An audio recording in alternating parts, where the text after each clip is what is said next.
Hi guys, I'm High Speed Harry because I have the Chronos 2.1, so that means it's going to be a high speed related video. This one's a bit different though. We're going to talk about something I never really touched on too much in detail. Maybe I did. I don't remember. Lenses. Now, this is cool actually because the Chronos, both of them 1.4 and 2.1, have a C mount. And why is that cool? Because it gives you options. Usually you can just put a C mount lens in, like these two I have, and you're good to go. You just screw them in and that's it. You can even get ones for Nikon, you can even get ones for Pentax lenses. The options are honestly kind of limitless when you think about it. But then there begs the question, when it comes to using the Nikon lenses, is these are usually full frame lenses, and the Chronos being a smaller sensor size, as well as using it with a C mount, you sometimes really don't get that full frame feel, if that makes sense. As in, it's kind of cropped down with the lens, which actually isn't necessarily a bad thing. But what if there was actually a way so you can actually get more field of view in a way? Well, judging by the title of this video and maybe the thumbnail, depending on how bad or good it looks, that's possible now. The people at Kron Technologies made this, a micro a micro four thirds adapter for the Chronos cameras. And what that does is allows you to attach micro four thirds lenses to your camera. But actually, they did this in a very creative way, to where if you have a speed booster, you can then attach that on to the micro four thirds adapter, and then therefore use your Nikon or Canon lenses, or even PK, I think. Now, why is using something like this, a speed booster, important? It actually does a lot. From what I understand, I actually don't, so I'm going to Google it, because I Googled it before and I don't trust myself. I've actually never used one of these, being that I used like a Sony A7 III and a Sony A7 R4. I just use full frame Sony lenses, so I've never actually had a use for these. It's honestly new to me. Okay, so from what I understand, this is the one part I did know. A speed booster does increase your aperture, so theoretically I could go probably like at an f4 and get the same amount of light as an f like 2.8 if I didn't have this adapter. Essentially what that means is I wouldn't have to give up as much depth of field and instead can have more ways to focus. So, you know, if it's like an explosion or an animal where it's harder to predict the focus, I can have that more of that essentially and still have the same amount of light. I probably just butchered that, but you understand what it means. With this, pretty much it just increases your aperture without actually increasing the aperture. So the image will be brighter without increasing the aperture. If I'm wrong, feel free to correct me. So if you're wondering, I have the speed booster, I have the Chronos camera, I don't have that adapter. Well, at the moment it's sold out, so I can't get it. And also, that is like the fourth of what I would pay for student loans each month. So instead, I used my big brain and I said, well, if there's a way I can just attach the speed booster to the Chronos, I might not be able to use micro four thirds lenses, but I can use the speed booster, which then I could use some of the Nikon lenses and actually get, you know, more light for the lenses. Because truthfully, the Nikon lenses I have are older, and the highest one is maybe like a 2.8, and it's not that good. But then again, if I could use this 4.5 100 to 300 lens and actually, you know, get brighter shots of closer up animals or something like that, that'd be very useful and very cool to do. So I said to myself, it can't be that hard to make an adapter. So I got to thinking, and my first mistake was thinking I could just get a mount that was micro four thirds to then attach this to, because this is Nikon and then the back part is micro four thirds. Turns out micro four thirds adapters don't really exist. So then I went to plan B. I went on eBay and purchased this from a guy named like Dave or Bob or something like that. This is an $8 piece of aluminum.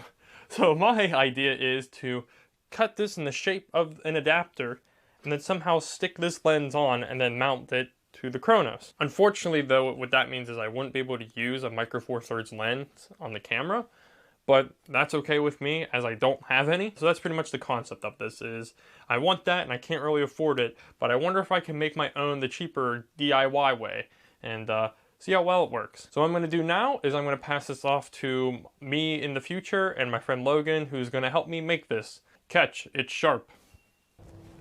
Oh, that kind of hurts.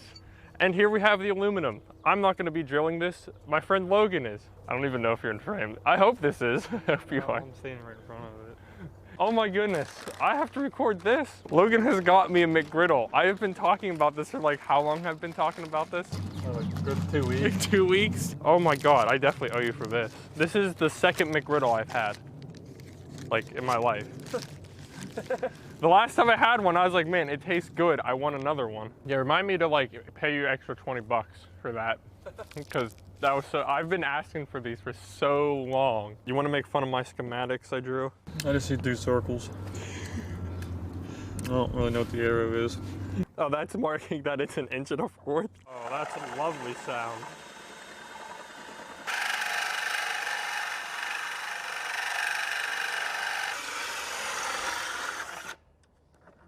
Hey.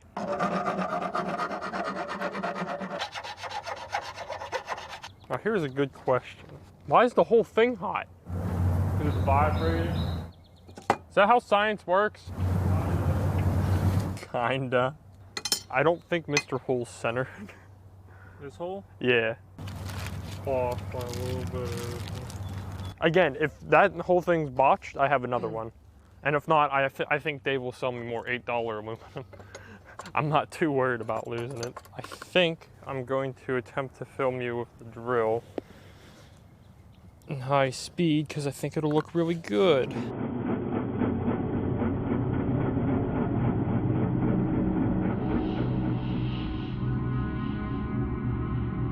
little bit better than what it was before. Hey, a little bit better than it was before is better than what it was before.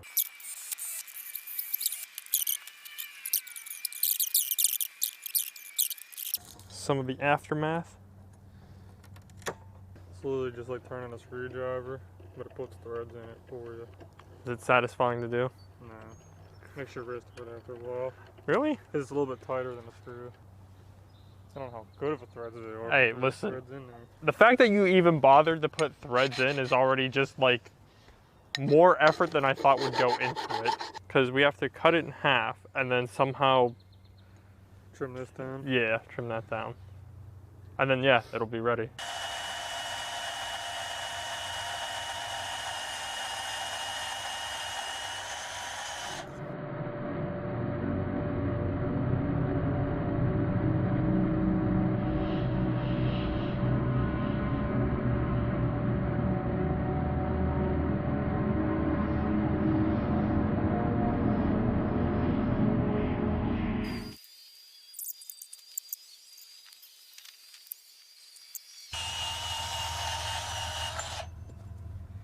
I mean, yeah. Again, if it works. Yeah, I know, that's the whole point of it if it works. And if you want, you could spray paint this black so it blends in with your camera. Listen, the fact that if it works, I'll be more happy with that. I will gladly walk onto like a set and be like, yeah, you see this adapter I have? Made for $8 and some guy who knew how to use the tools. Okay, that's rock solid enough. But if you want, we can unibit these out and make them bigger. So we can get them into them holes. How would you feel if you did that and the whole thing just cracked in half? Same. I was about to say, if it feels like it's gonna crack in some way, okay, was that the camera that made the clicky noise? Or was that the piece of metal that made the clicky noise? I'm not sure. Fine. It might have just been the metal popping into place. You know what I mean? Like, yeah, that's what I'm saying. Down, it might have just been that, because the screw's fine. It's not broke. It's on. It's not coming off. Well, it'll come off. Logan! You know what I mean? It's not coming off. Yeah, I know. I know what you mean. I thought you meant like, yeah, it's on there. Well, you're stuck with that now. You're stuck with this. All right, so this includes this segment of 2 hours worth of getting this. Would you like to hold it like it's a medal? See, most Olympians win a medal. This is what we got right here. That's pretty cool. But to be fair, even though this was somewhat of a pain in the ass to make, if this works, this is $8 of aluminum from some guy named Dave. So I think it was Dave. It was like Dave or Kevin or something. That's my dog. I'm gonna go test this. Logan, you're free to go. Thank you much, sir. I will pay you if this works handsomely. My hands are freezing. We will now see if this works, and I will pass it on to future self. All right, thank you. So here we go. Here's our adapter. So here's the adapter I made, which is essentially just a piece of aluminum with a circle and a few holes drilled into it. And you'll notice it's a bit off center, but actually it's with this and this, it's actually completely center. We were just afraid to cut too close to this and kind of just crack it. The one big issue at the moment is this is the hole and this is the adapter. And you'll see that there's some wiggle room, which actually seems like a bad thing.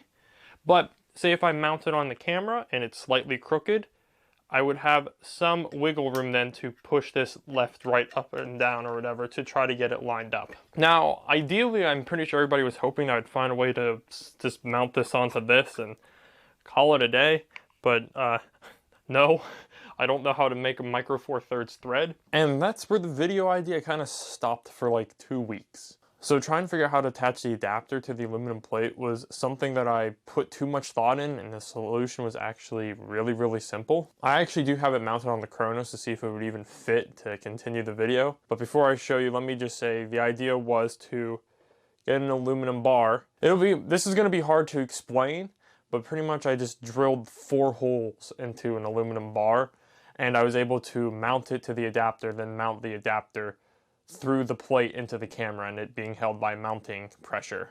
I should also mention the reason why I didn't use the drill press earlier, as we didn't even know it worked, and I didn't find out it worked until I tried drilling into this piece of aluminum here. But yes, that would have made the lines a lot more straight than what Logan and I ended up doing. But as you saw, the end result, it fits good and it's actually rather centered. It's really, it's hard to explain. I'll just show you, and that's why I have it mounted on the camera. So here's kind of like what I've done. So that's the plate, obviously, and then I have this bar right here. And what I did was I drilled 2 holes up into the adapter because there's screw holes in the adapter holding it in place. And then these 2 screws just go through this bar, through this plate here, and then into the camera, and it's being held. And it holds pretty well. I mean, I'm like trying to pull it apart, don't want to. The only slight issue at the moment with this is if the lens is too heavy, it might pull this forward and then let light into it. But at the moment, it's fine because it appears that these being screwed in kind of pulls this forward. But at the moment, that shouldn't be too big of an issue.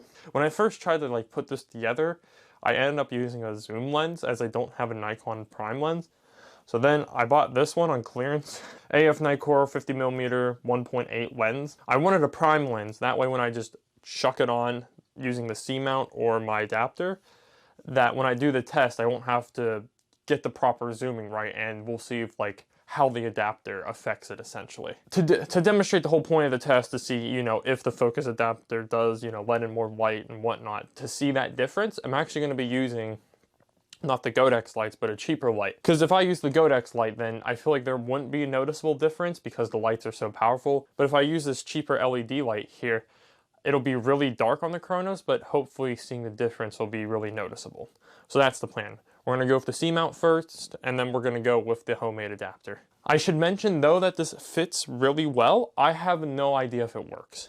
So I want to, actually what I first want to start off doing is by recording on a full frame camera. So I'm using the R2. The idea of this is just to see how close to a full frame camera with the new adapter the Chronos can be. Lighting doesn't matter either, as the R2 obviously allows more light in than the Chronos camera.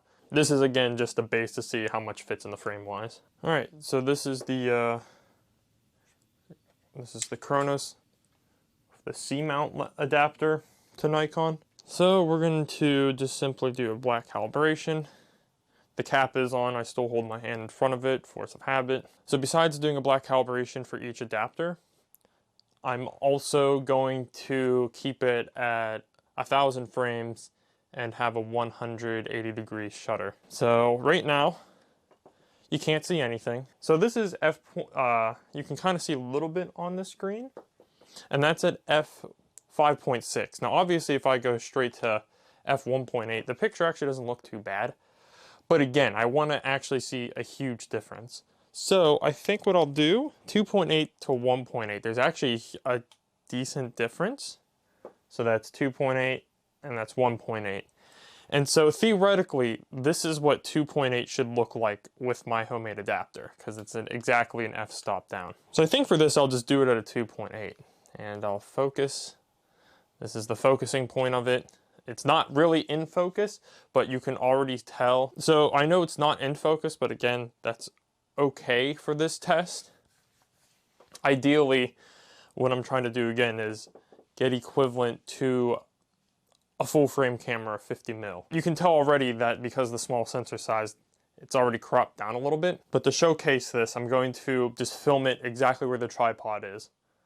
So, and as focused it can get. Again, this isn't the most appealing slow-mo footage, but again, it's more or less the deal of seeing how well the adapter works. Again, this is the idea when we put the speed booster with my adapter on, hopefully that image will essentially be, I don't want to say wider, but you'll see more of the top and more of the bottom, and actually the bottom of it. That's the whole goal of it. And I think we might actually see that happen. All right, so here we go. This is with the adapter on. So now we just normally take it off. We're going to then put our Nikon lens on, which matches up right here. There we go. Doesn't look that bad. I didn't put this screw in because it's kind of lazy. Out of laziness, to be honest. This is to see if this video was worth it. Alright, so black calibration, same as always. Again, like I said, I put my hand in front of the camera, even though I have the cap on, just in case. Man, I'm actually really nervous about this. I'm like shaking the whole thing. Okay, moment of truth. At the moment, it just looks pitch black. Oh, wait a second. Oh, wait a second. Oh my God, it worked. It worked. I'm speechless. No joke. I'm like shaking, but I'm not sure if you can tell, I'm shaking with excitement. My $8 piece of aluminum and my $4 aluminum bar have made a mount. I cannot wait to see the difference. It's like even falling forward. Like I said, it's not even perfect. It's like kind of being pushed a little bit forward. Well, look at the results. You tell me. I think this right here, I think this worked like a charm. Let's start off with the one fact that it's not exactly full frame equivalent, but huge significance from before, and honestly a lot closer than I think anybody really anticipated, especially with this. You have to admit, it's a lot better than it was before with just the C-mount adapter. It's a huge improvement. Let's put it like this. This bulky aluminum that only has some of the screws in is better than this manufactured thing. And that makes sense actually, because honestly the aluminum parts are just housing essentially.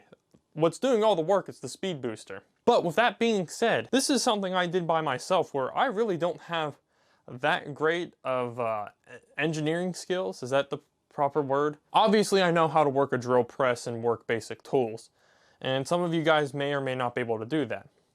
But take it from me to where I know how to use the tools, but not too well. And this very hideous monstrosity of bulky aluminum is my result. The fact that it still works though, honestly is something I'm very impressed with, not only in myself and with Logan's work, but I'm impressed that how well it works. So what does this mean? Am I telling you to get $12 worth of aluminum and make your own speed booster adapter for your Chronos camera? No. Probably you shouldn't be doing that. In fact, I would probably encourage you to go buy the Micro Four Thirds adapter. As one, it's first of all aesthetically more pleasing to look at and probably use. And second, you know it's going to work and you don't have to worry about maybe the lens falling forward or whatnot. In other words, you know that the speed booster is going to properly connect. I already explained my reasons for why I did it, but eventually, if I can't afford it and it does come back in stock, I would definitely probably just pick it up. But at the moment, I'm fine with this. This works great. Then let's talk about the other thing. Is there a lighting difference? Yes, there is as well. You really might not be able to tell, but if I did a side-by-side view like this really quick, yes, the speed booster again does provide like an extra stop of light, which is again, really nice to have. Yeah, at the end of the day, my stupid idea of carving out aluminum and putting a speed booster on it works as an adapter. In fact, let me know if there's any other comparisons you'd like to see with my homemade adapter and like the C-mount adapter. As much as I would like to test this out with the actual Micro Four Thirds adapter, again, I gave my reasons why I can't get it, and also it's out of stock. That is something though in the future though I would love to try out and see. That's gonna do it for now. Thank you so much for watching, and I'll see you in the next one. Which I promised it's gonna be a video about how to format SSDs for the Chronos camera. I'm just trying to figure out a few things at the moment to make it as easy as possible.